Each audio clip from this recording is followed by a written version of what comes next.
en cette nouvelle année qui commence, notre amour pour le Seigneur doit être un amour fou. Dis avec moi, un amour fou.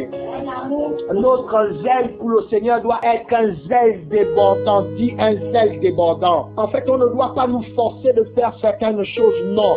Nous ne devons pas être contraints de faire certaines choses pour le Seigneur. Mais nous devons le faire parce que nous sommes fous amoureux du Seigneur. Alléluia. Est-ce qu'il y a quelqu'un qui est amoureux de Jésus-Christ ce matin? Est-ce qu'il y a un homme et une femme qui est amoureux du Seigneur? Il est important que nous passions à une autre dimension de l'amour du Seigneur. Alléluia. Il est important que c'est nous que Dieu voit en train de prêcher l'évangile dans les rues. Alléluia. J'ai compris une chose. Du temps que nous nous convertissions, nous étions capables de prêcher l'évangile dans un bus de Sogatra. Nous étions capables de prêcher l'évangile dans un marché. Nous étions capables de prêcher l'évangile dans une cour de lycée. Mais aujourd'hui, les chrétiens qui se convertissent deviennent encore de plus en plus froids. Ils ne peuvent même pas dire qu'ils sont chrétiens au milieu des autres. Ils ne peuvent même pas dire qu'ils sont chrétiens au milieu de la famille. Il y a des personnes même que dans la famille, elles ne savent pas qu'elles sont chrétiennes. C'est-à-dire que quand on te dit, mais toi, c'est pas toi qui parles pas, de temps en temps, je pars à l'église. Mais écoutez, il faut que la dimension de l'amour que nous avons pour le Seigneur soit une dimension de fou et amoureux. Alléluia. Vous savez, quand quelqu'un est fou amoureux, en fait, il ne se retient pas. Il ne peut plus se retenir. Je veux que nous soyons ces personnes-là, débordant d'amour. En fait, en 2017, nous devons être des personnes qui aiment véritablement le Seigneur. Pas seulement qui aiment, mais qui sont fous et amoureux du Seigneur. Dis fou amoureux du Seigneur. Le dixième, ça dit que fou et amoureux du Seigneur.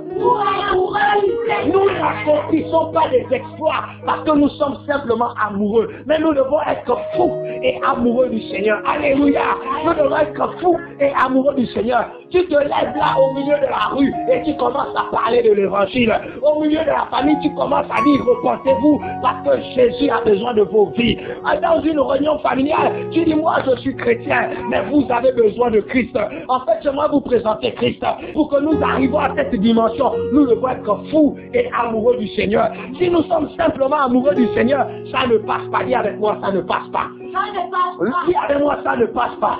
En fait, le problème, c'est que nous nous limitons à une certaine dimension d'amour, à une certaine dimension de foi, à une certaine dimension de compréhension. Non, il est important que nous montons d'un cran. Nous élevons notre amour, nous élevons notre zèle. Si tu priais à 6 heures, il faut que tu pries maintenant à 5 heures. Si tu donnais 100 francs, il faut que tu donnes maintenant 1000 francs. En fait, il faudrait qu'il y ait des gens dans l'église El Shaddai, des personnes qui sont fous et amoureux du Seigneur.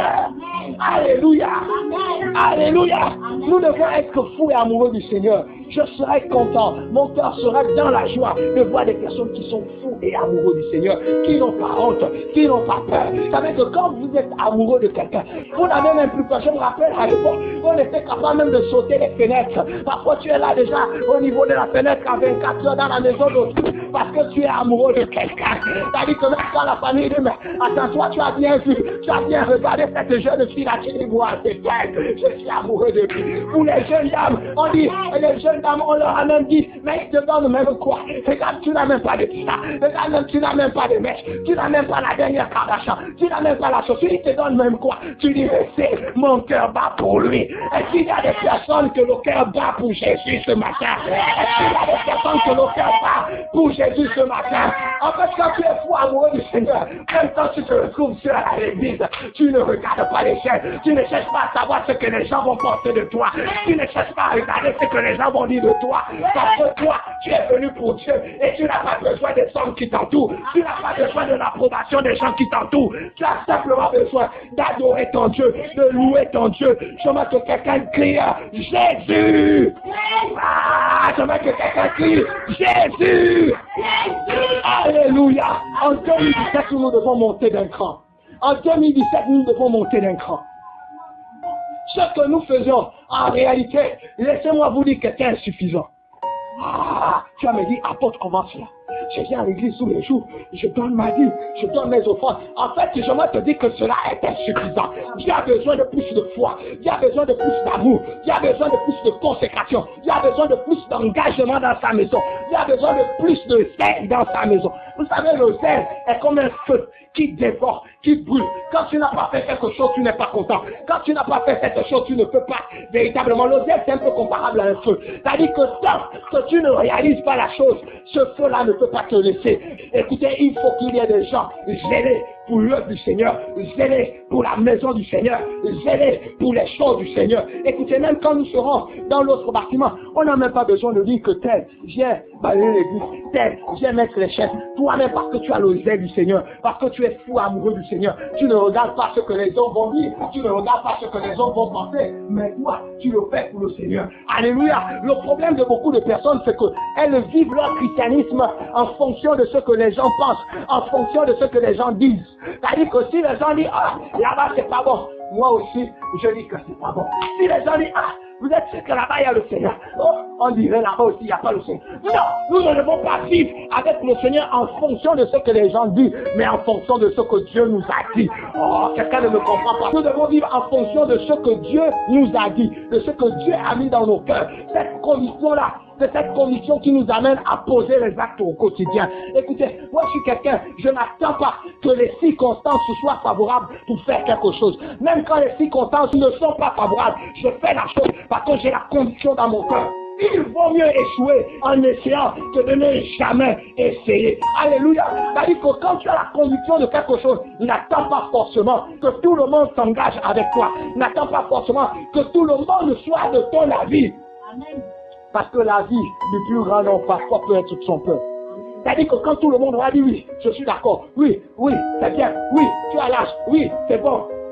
Ça ne veut pas forcément dire que c'est bon. Alléluia. Nous devons entrer dans une dimension où nous n'avons pas besoin forcément de l'approbation de tout le monde. Écoute, tu as décidé de te marier. Tout le monde ne sera pas d'accord, mais parce que tu as décidé dans ton cœur, tu as résolu dans ton cœur, tu le feras, tu le feras, tu le feras et tu verras la gloire de Dieu. La Bible dit que à tes résolutions répondra le succès. C'est-à-dire que ce que tu décides de faire, le succès est ton partage. Pourquoi? Parce que tu auras décidé de faire. Mais tant que tu ne décides pas de faire, exemple les affaires, tant que tu ne t'engages pas à faire des affaires, tant que tu ne t'engages pas à faire quelque chose, un commerce, rien ne peut se passer. Le succès, en fait, appartient à ceux qui osent. Dis avec moi, ose. Ose. Dis avec moi, ose. Alléluia. Dis avec moi, ose. Alléluia. Les gens, quand ils me regardent, ils me pensent que je suis un extraterrestre. Comment il le fait? Comment il arrive à continuer malgré que l'atmosphère autour de lui dit qu'il doit arrêter? Non. Moi, je suis fou amoureux de Jésus. Je sais en qui je crois. J'ai pas besoin de l'approbation du plus grand homme. Même quand ma famille dit que, c'est pas sûr que tu es appelé, attends encore. Moi, je dis, moi, je suis appelé. Même quand mes voisins disent que tu es sûr que toi, tu es apôtre, je dis, moi, je suis apôtre. Je dis, s'il y a plusieurs faux, moi, je suis le vrai. Oh, quelqu'un dit amen. Quelqu'un dit amen. Quelqu'un dit amen. Je vois que véritablement, tu as une résolution dans ton cœur en disant, il faut que je sois fou et amoureux du Seigneur. Il faut une nouvelle dynamique. Nous ne devons plus venir à l'église en traînant le pas. Oh, mon Dieu. Oh, que c'est difficile. Que je suis fatigué le matin. Oh, l'enfant me dépasse. J'ai pas dormi.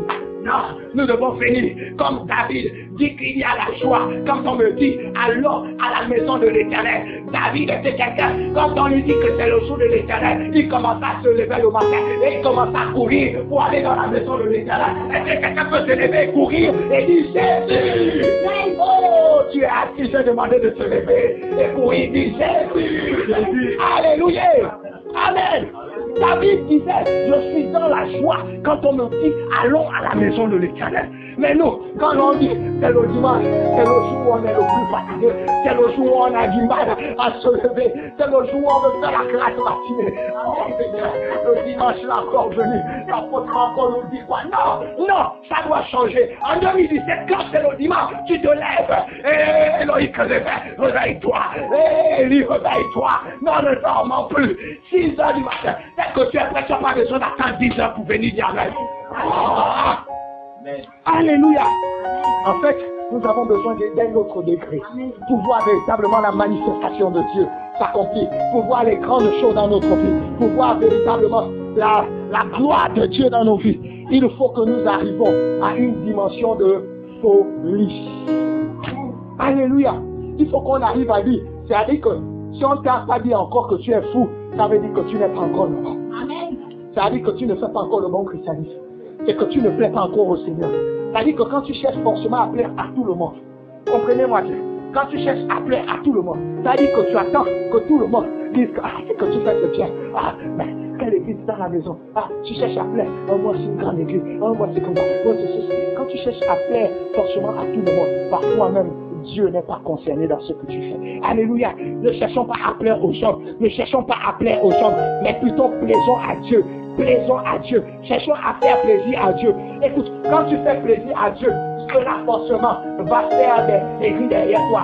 Cela forcément va faire des murmures derrière toi. Cela forcément va faire des critiques derrière toi. Tu es au boulot et tu commences à parler. Tu commences à prier, commences à chanter des louanges. Toi aussi, tu penses que tu es la seule chrétienne. Tu dis non, moi je ne sais pas quel niveau de christianisme vous avez, mais moi je sais en qui je crie. C'est pourquoi je loue le Seigneur en plein midi. Il y a la joie quand on me dit allons à la maison de l'Éternel. Et David était quelqu'un qui expérimentait la gloire de Dieu parce qu'il connaissait le ministère de la maison de l'Éternel. Il connaissait ce ministère-là. C'est-à-dire qu'à chaque fois qu'il allait dans la maison de l'Éternel, il oubliait qu'il était roi. À chaque fois qu'il allait dans l'église, dans la présence de Dieu, il oubliait que c'était le roi considéré. Il pouvait s'enrouler, il pouvait danser. À un moment donné, sa femme dit, les femmes, vous savez qu'elles sont terribles parfois. La femme dit, attends toi aussi David, tu es roi. Comment tu peux danser devant tes sujets comme quelqu'un? Imaginez-vous un peu à notre époque, un roi qui danse au Makossa maintenant. Il est là, oh Jésus, imaginez-vous un instant. David était comme ça. C'est-à-dire qu'à son époque, je suis celui qui dansait le Zouglou, le Makossa. Et la femme va lui dire, hey, quel est ce roi qui fait ça? Il dit, écoute, tu ne sais pas là où j'étais. Tu ne sais pas là où Dieu m'a pris. Dieu m'a pris à la bergerie. Dieu m'a pris, j'étais dans la forêt, dans la brousse avec les animaux. Et il m'a fait asseoir sur le royaume d'Israël. C'est pourquoi je peux le danser. Écoutez, quelqu'un qui a une histoire avec le Seigneur n'a pas du mal à danser pour le Seigneur. Mais si tu n'as pas d'histoire, si tu n'as pas de vie, si tu n'as pas de témoignage, c'est pourquoi parfois tu as du mal à danser pour le Seigneur. Mais quand tu sais qui tu étais, comment tu étais, ce que tu étais, destiné à la mort, destiné à l'échec, destiné à la maladie, et que Christ te prend, Christ t'amène à la lumière, Christ t'amène à la prospérité, Christ t'amène au salut, Christ t'amène véritablement dans ses desseins, dans les choses du royaume. À partir de ce moment, tu n'as plus de raison pour croiser les bras quand on dit louer le Seigneur. Tu n'as plus besoin de t'asseoir quand on dit danser pour le Seigneur. Tu pourras faire comme David et te lever. Si c'est le Makossa, tu danses aussi le Makossa. Si c'est le Makossa, tu danses aussi le Makossa. À cause de Jésus. Est-ce que quelqu'un peut dire yeah? Yeah! Quelqu'un peut dire yeah? Yeah! Alléluia. Nous devons avoir cette dimension de David-là.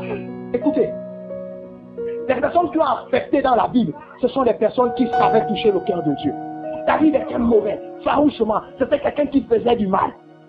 Mais malgré cela, Dieu a quand même dit, cet homme-là, c'est l'homme selon mon cœur. Imaginez-vous un instant. Parfois, on a l'impression que pour être l'homme selon le cœur de Dieu, il faut faire du bien. Alors tu es, oh non, frère Louis, sois béni. Oh, frère Louis, oh, alléluia. Oh, tu m'as fait du mal, oh Seigneur, que le Seigneur te pardonne. David n'était pas comme ça. David était violent, il était méchant. C'était quelqu'un qui était capable, il a tué son général pour prendre sa femme. Il a dit que non, cette femme-là me plaît. Il a appelé la femme, il a couché avec la femme. Dès qu'il a su que la femme était enceinte, il a fait tuer son général et il a récupéré la femme. Imaginez-vous un homme un peu comme ça, un homme mauvais, aucun méchant comme ça là. Mais Dieu va quand même dire que c'est l'homme selon mon cœur. Ah, nous devons changer un peu de dimension. Nous devons changer un peu de dimension. Pourquoi David était appelé l'homme selon son cœur? Parce qu'il avait la sincérité quand il venait avec Dieu. Il ne savait pas un double langage quand il venait avec Dieu. Beaucoup de gens, quand ils viennent à l'église, quand ils viennent dans la présence de Dieu, ils cherchent d'abord à plaire aux gens. Oh, qu'est-ce que le pasteur, l'apôtre va dire? Qu'est-ce que maman va dire? Ils cherchent à regarder. Non, non. Quand tu viens à l'église, ferme tes yeux. Tu n'as plus besoin qu'on te regarde. Tu n'as plus besoin d'attendre à convertir le chrétien. Tu n'as plus besoin qu'on te dise oui. Tu n'as plus besoin qu'on te dise ouvre la Bible. Tu n'as plus besoin. Non. Tu commences à prier. Quand tu viens à l'église, ayons cette habitude. Quand on vient à l'église, Ne cherchons pas d'abord à rencontrer tout ce que nous avons passé dans la semaine. Ah, je parle à quelqu'un, si je parle, je te parle bien avec.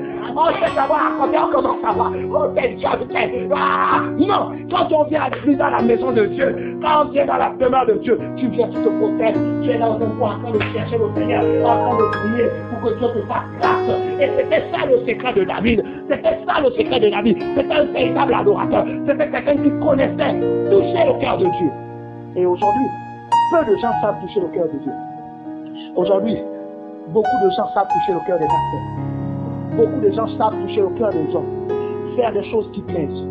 Faire des choses que les hommes aiment. Mais ils ne savent pas faire des choses que Dieu aime. Bien-aimé, quand tu viens à l'église, tu es le premier à l'église. Même si c'est 8 heures, tu te mets dans un coin, tu te mets à genoux et tu commences à prier. Jusqu'à ce qu'on dit alléluia, commençons le culte. Tu n'as pas besoin. Oh non, mais comment peut-tu passer la semaine? D'accord, c'est pas mauvais. Il y a avec moi que c'est pas mauvais.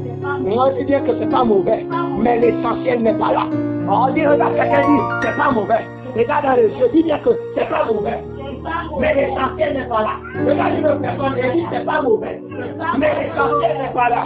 Alléluia. L'essentiel, c'est chercher à toucher le cœur de Dieu. L'essentiel, c'est exprimer l'amour que nous avons, que nous ressentons à notre Dieu. Écoutez, vous savez, il y a des personnes qui n'ont pas eu besoin d'imposition de main. La Bible nous dit que Anne était dans le temple et elle était là en train de crier. Anne avait un problème. Ce problème-là, c'était qu'elle n'avait pas d'enfant. Pénia pouvait chanter, c'est-à-dire qu'elle prenait le tantra et commençait à battre le tambour. Oh, elle n'a pas d'enfant. Imaginez-vous un peu, vous êtes en rivalité. Dans un mariage, vous n'avez pas d'enfant. C'était le cas pour Anne. Ce qui s'est passé, c'est que Anne est arrivée au temple. Elle n'a pas eu besoin de la permission du sacrificateur Élie. Elle n'a pas eu besoin que quelqu'un vienne impose le fait. Oh, tu auras un enfant. Non, la Bible dit qu'elle est partie dans un coin, elle a commencé à faire ça Jésus. Et ce qui sortait de son cœur, c'était rien que des larmes. Parce qu'elle était franche devant Dieu. Elle était véritable devant Dieu. Et elle a commencé à parler à Dieu. À un moment donné, le sacrificateur Élie va venir dire, mais attends, cette femme a bu le vin. Imaginez-vous un peu quelqu'un qui est au temple et est en train de parler. Je suis sûr qu'en notre temps, on devait dire que cette femme-là a les esprits démoniaques. On devait dire, sors le feu. Mais Élie a dit que si au moins cette femme-là est ivre de vin, en plein midi, comment elle peut boire le vin comme ça? Ce qui s'est passé, c'est que la femme a dit, non, je ne suis pas ivre de vin, mais je suis ivre de douleur. Un homme ne peut pas m'apporter la solution. Un homme ne peut pas m'apporter un enfant. Mais Dieu, avec qui je parle aujourd'hui, Dieu avec qui j'invoque aujourd'hui, est capable de me donner un enfant. La Bible nous dit qu'après un temps, l'ange l'a visité. Et l'ange est venu dire que à la même année, à la même époque que tu auras un enfant. Comprenez que nous avons le miracle dans nos vies quand nous touchons le cœur de Dieu. Quand nous venons à l'église, il ne s'agit pas de plaire à quelqu'un. Il s'agit d'être fou amoureux, de déverser notre cœur. Elle a pu obtenir gain de cause parce qu'elle savait toucher le cœur de Dieu. Or, nous cherchons simplement à plaire aux hommes. Alléluia. Bien-aimés, nous ne devons pas être des chrétiens qui cherchent à plaire aux hommes. Alléluia. Alléluia. En réalité, même ceux qui donnent leur approbation, c'est-à-dire que ceux qui se moquent de nous, quand vous regardez véritablement leur vie, ils ne sont même pas plus que vous. Mais en fait, ils sont des agents du diable, des éléments du diable pour vous empêcher de véritablement être en contact avec Dieu. Tant que vous considérez ce que les hommes disent, il est impossible d'être véritablement en contact et en communion avec Dieu. Alléluia. C'est important de dépasser tout cela. Dis avec moi, dépasser. On dit le bien dit dépasser. Nous devons être au-dessus. Nous devons être au-dessus de ce que les gens disent. C'est-à-dire que ce que les gens disent est en bas, nous sommes en haut. Et nous pensons à autre chose. Nous pensons à plaire à Dieu. Nous pensons à toucher le cœur de Dieu. C'est pourquoi moi je n'ai pas honte. C'est-à-dire que tu peux avoir des ennemis. Mais quand Dieu t'approuve, même si ton ennemi a dit que toi là, tu ne vas pas faire cela, Dieu va changer le cœur de cet ennemi et va te donner ce que tu as besoin. Même si ta bénédiction résidait entre ses mains et que tu devais venir peut-être lui demander une somme d'argent, supposons un instant, même si c'est ton ennemi, parce que Dieu, tu es favorable à Dieu, parce que Dieu approuve tes voies, parce que tu sais toucher le cœur de Dieu, alors Dieu va décanter, c'est-à-dire que va rendre favorable ta demande par rapport à ton ennemi. Même si c'est quelqu'un de dur, de méchant, qui ne sait jamais donner, mais avec toi, il va te donner. Parce que tu es favorable à Dieu. Écoutez, bien aimés, cherchons à toucher le cœur de Dieu. Quand nous prions, quand nous cherchons le Seigneur, ne cherchons pas d'abord à plaire aux hommes. Ne cherchons pas d'abord à plaire à ceux qui nous entourent. Alléluia. mais faisons-le parce que nous savons véritablement en qui nous avons cru. En fait, c'est au niveau des personnes qui sont fous et amoureux. Alléluia. Fous et amoureux. Fous et amoureux de Christ. Fous et amoureux de Christ. Fous et amoureux de Christ. Quand tu sors, Jésus fait un petit. Écoutez, nous n'avons pas cette dimension de choses parce que nous ne sommes pas fous et amoureux de Christ. Ça bégaye un peu. Toi, tu es chrétien, non? Je ne sais pas à l'église. On t'a demandé si tu es chrétien ou pas. Tu n'as pas dit que tu partais à l'église. Oh, toi, tu es maman pasteur, non? Bon, en fait, mon mari vient de commencer. Non, c'est pas ce qu'on t'a demandé. Oh, dis-moi amen. Dis-moi un amen afin que je continue. Alléluia. Alléluia. Vous savez, moi, je n'ai pas honte. Alléluia. Je n'ai pas honte de dire qui je suis, de dire ce que Dieu m'a demandé de dire. Je n'ai pas honte de le dire. Je n'ai pas honte de le faire. Je dis, soyons fiers. En fait, les gens penseront toujours. Les gens parleront toujours. Laissons leur penser, laissons leur parler. Ce n'est pas le plus important. Le plus important dans notre vie, c'est ce que Dieu a dit sur nous. C'est ce que Dieu nous a dit. Et moi, je m'attache à ça. Et chaque jour, je ne cesse de rappeler à Dieu qu'il est fidèle. Sa fidélité ne change pas. Vous savez, si Dieu n'était pas fidèle, alors nous n'aurons pas le droit d'espérer. Mais comme il est fidèle et il n'a pas changé, alors nous avons le droit d'espérer et de croire qu'il peut le faire. Alléluia. C'est pourquoi moi je ne m'attarde pas sur les détails. Et avec moi, ne nous attardons pas sur les détails. Moi, je ne m'attarde pas sur les détails. Il y a certaines choses, je ne m'attarde pas. Oh, tel a dit, oh, tel a pensé. Non. Parce qu'aussi longtemps que tu t'attardes sur ce que tel a dit, Tobidja et Sambala ont dit, afin de t'empêcher de construire la maison de l'Éternel, afin de t'empêcher d'avancer, alors tu risques de véritablement tomber dans le piège de l'ennemi. Parce que l'ennemi veut nous arrêter et nous stopper. Mais je dis, ça ne sera pas possible.